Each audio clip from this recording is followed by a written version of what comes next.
Ladies and gentlemen, this civil society meeting will form an important part of the efforts to develop financing for development in the era of COVID-19 and beyond. The United Nations is the only inclusive and universal forum to advance discussions that represent the voices of all actors, including civil society. The United Nations also has a role to mobilize actions by all.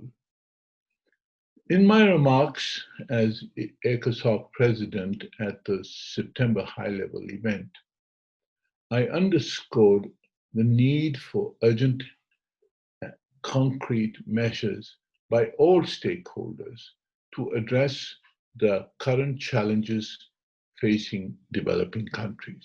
To support developing countries to tackle their specific challenges in the COVID-19 response and recovery, we need comprehensive measures to ensure that their economies recover and revive on the path of growth and development. Let me highlight a few concrete actions that we need to take to enable the developing countries to achieve a resilient, sustainable, and inclusive recovery. First, it is absolutely essential that we address the debt vulnerabilities and liquidity requirements of developing countries.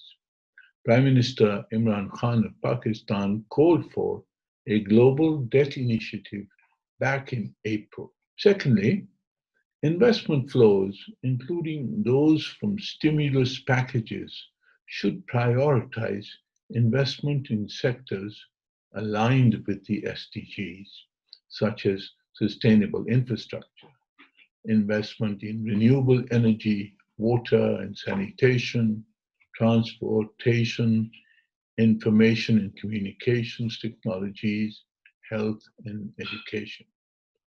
There is a need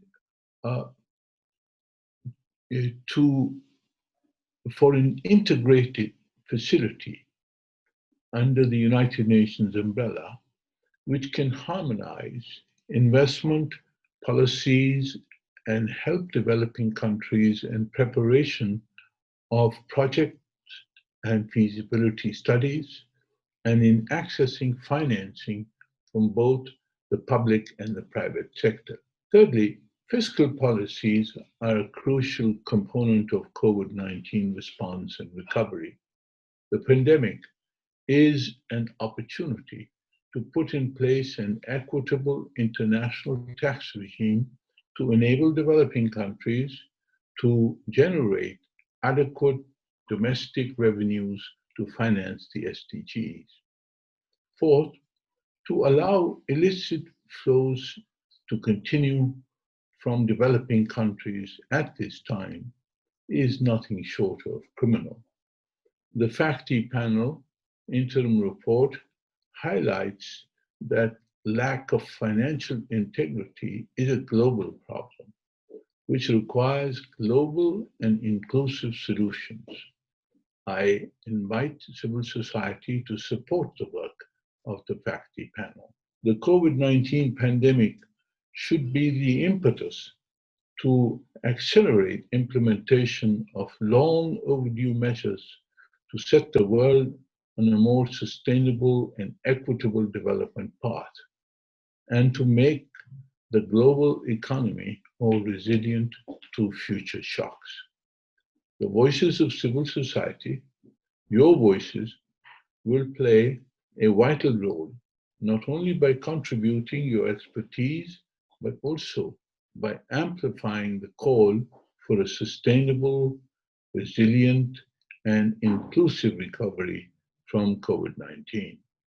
I look forward in the coming months to your contribution to the ECOSOC forums, such as the FFD Forum, the Development Cooperation Forum, and the High-Level Political Forum which will advance some of these objectives which I have mentioned and contribute to a promotion of the SDGs. I thank you.